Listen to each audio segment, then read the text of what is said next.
Welcome to your memorial, sir. To Jack Holmes, Oh, this is something, huh? the World War II memorial Oh, and it's beautiful. is a trip back in time. I was on the ship close to all these places. Tinian, right. That's where we docked, and I went in for supplies. Okay. And that's where they was unloading the atomic bomb for Japan. Were you there when they flew out? Yeah, we pulled out, and then I was 300 miles from the Indianapolis when it sunk. Strangers stop for a history lesson that they can't read in a book. I've been around long. I was on the USS Conaway. But we had good equipment, and then it wasn't up to date, nothing like today. When the war broke out, Jack was still 17. I was going to enlist in the Air Force. My mother wouldn't sign for me. And then I come back, and a year later, then I enlisted in the Navy. Jack served from 1944 to 1946 on the USS Passaconaway. I was all over. Now seeing those places of war etched in stone. It brings back memories. Brings back memories, doesn't it? Big time. Yep. Can't imagine. Letting the fountain fill the silence.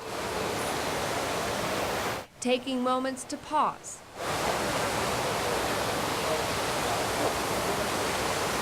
And reflect. I got all these places I've been, you know. At 94 years young, around the memorial built in his honor, this World War II veteran feels the thanks of a country, one handshake at a time. This has probably been the most interesting day of my life.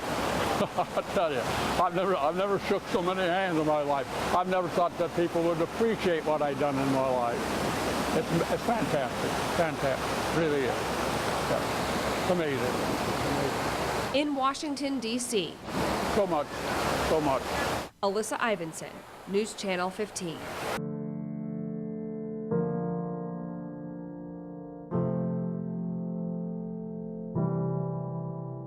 Years. I can't believe it's gone this long. 10,950 days. It's hard not knowing. That's the main thing that hurts the most is you don't know who did it, why he did it. Now, Janet Tinsley sits in April's garden.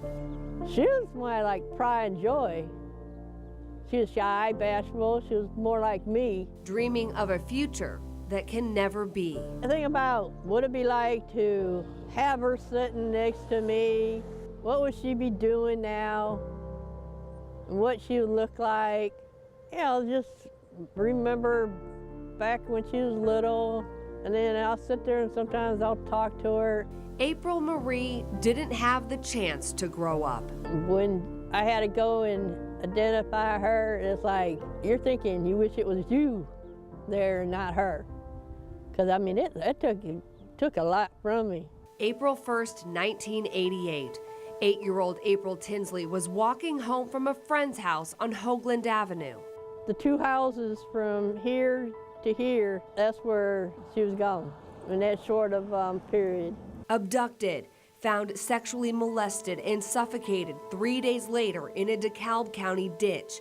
Her killer never named. He took pretty much my whole life. Over the last 3 decades, dozens of detectives worked countless hours. It's a massive investigation with multiple agencies. 700 suspects. It's been a roller coaster. You get an individual who gets called in and it looks like it could be a good suspect, and then they're ultimately ruled out. It's frustrating. Definitely frustrating, just knowing that you just got to move on to the next tip. More than 800 pieces of evidence. I thought it was a very solvable case because we have DNA. A lot of times you don't have the evidence you need. But even with the evidence and 30 years of investigating, police still don't know who killed April Tinsley. Somebody has hopefully firsthand knowledge of what happened. It's time to come forward. Over the years, new evidence would surface, taunting police. First in 1990, 2 years after the crime, the barn writings. I kill 8-year-old April Marie, scrawled in chicken scratch handwriting on the side of a barn. Then the notes, 4 of them, found in 2004. The same handwriting, the same message. I am same person that kidnapped and raped and killed April Tinsley. Then the bedspread in the background of a picture left with the notes. Detectives say they know it was the killer because other evidence found with the notes had DNA that matched the suspect's DNA found on a sex toy near April's body. A Virginia-based company even used the DNA evidence to come up with a sketch of what the killer may look like. We do have DNA in this case. It's only a matter of time before we find the person that's responsible for this. And you're confident that will happen? Yes. The case attracted national attention, featured on America's Most Wanted in 2009 and 2012, and Crime Watch Daily in 2016, each time bringing new hope. Each time the case grew cold again. But police aren't backing down. No, far from it. Detectives from Fort Wayne Police, Allen County Sheriff's Department, State Police, and the FBI still meet every month. Discuss how we're going to follow up new leads, new suspects, and anything new that might have come up in the case. Law enforcement is still fully engaged. We still care about this case, and we're going to keep working and hopefully until it's solved.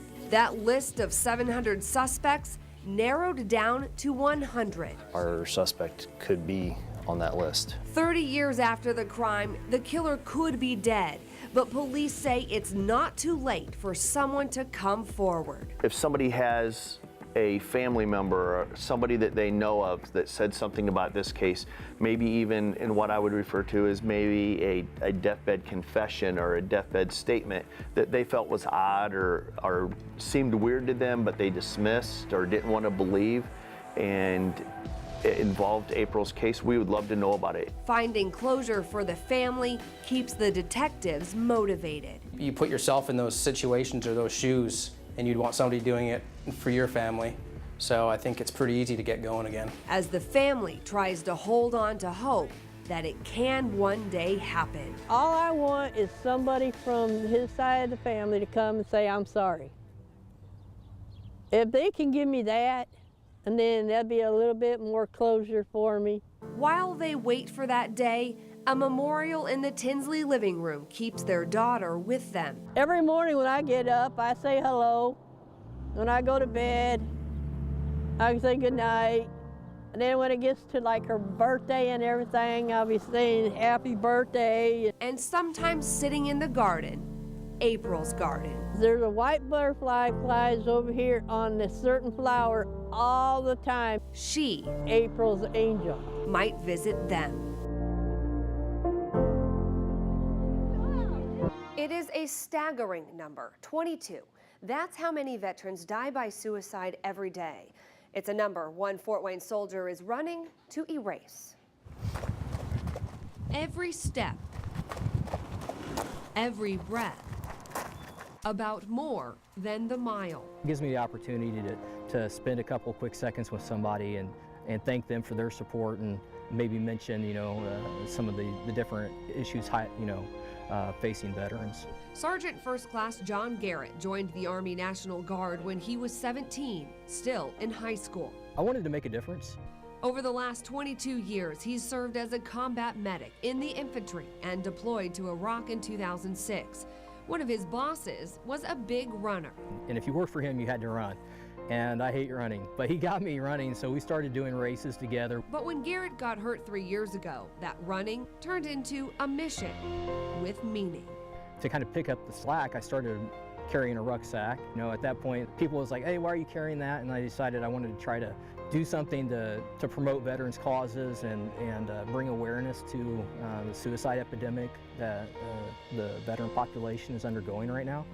And so I just started doing the races in uniform, sometimes carrying a flag. You might have seen Garrett earlier this year in Fort for Fitness. He did the 10K in full military gear. Fort Wayne has such tremendous support for veterans and for the military, and I'll be running down the road or jogging, and people will just reach out. They want to touch hands, high five. People want to talk and say thank you for your service and things like that. It's really great.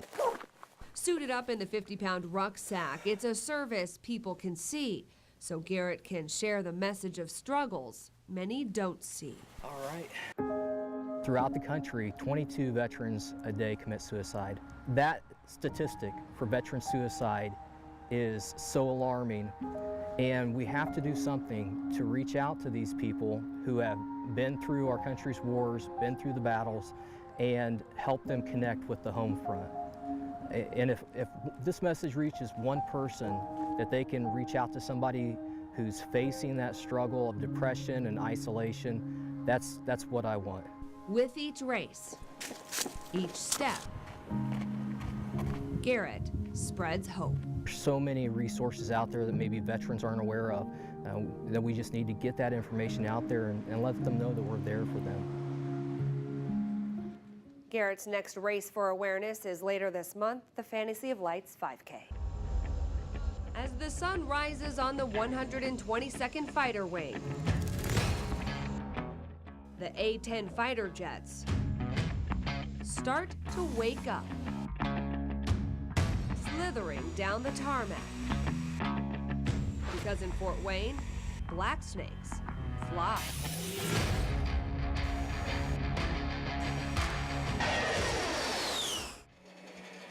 Behind a giant garage door on the Air National Guard base, mechanics keep the A-10s mission ready. For every pilot, there's probably 10 other troops who are supporting us getting this airplane off the ground. Lieutenant Colonel Brian Jandorf started flying the A-10s 15 years ago. We're flying a single-seat fighter jet, whether it be here in Indiana or in Afghanistan, and for just about all of us, it's a dream come true since childhood. Jandorf grew up in Wisconsin and remembers the first time he laid eyes on what would be his future. I was in downtown Appleton, Wisconsin for the Flag Day Parade, and 2 A-10s came over what I thought at the time was right at rooftop level. And this was in the early 80s, so when the rules were a little bit different, so it may have been right at rooftop level. He joined the Air Force right out of high school, then went to flight school, and in 2003 took his first flight in an A-10. It was a realization of my dream as a kid that I always wanted to be a fighter pilot, that I got to fly the airplane that I wanted to fly as a kid. The A-10s, known as the Warthogs, are at 11 bases across the country, one here in Fort Wayne at the 122nd Fighter Wing. And the A-10s here are known as the Black Snakes. Just goes back to it being kind of indigenous to this part of Indiana. The jets were designed in 1975 for close air support. Supporting the Army, Marine Corps soldiers on the ground as they advance against the enemy. With a 30mm Gatling gun on the front. Designed to be used against vehicles. And under the wings, there's 11 pylons. In 2018, we're mostly carrying GPS-guided and laser-guided bombs. On any given morning, this is what you'll see at the 122nd Fighter Wing, the squadron of A-10s getting ready for daily flight drills. That way, they're ready for any federal or state mission at a moment's notice. The Air Force gives us a big laundry list of all the mission sets and skills that we need to be good at in order to deploy and support the combatant commander and ultimately the soldier or Marine on the ground. Just like it would be on a deployment, the crew chiefs do checks and rechecks, getting the plane ready for the pilot. Once he's suited up, it's more safety and weapons checks before it's time for flight. Most of the time in Fort Wayne, when you see us flying around, you'll see two of us. And if you don't see us very close together, we're probably a mile and a half apart from each other. The base brings a big benefit to the city, with more than 1,000 people filling the campus every drill weekend. For the people of Fort Wayne, it's their neighbors, their friends, their colleagues that are out here doing this mission. We are just regular people or ordinary people doing extraordinary things. For us civilians, we just have to look up. Hopefully, and I always think this, that there's some kid on the ground that sees that and says, I want to do that, and hopefully their path brings them out here to the 122nd Fighter Wing. To feel the force. We're always looking for, the next black snake that wants an adventure. Of the Black Snakes.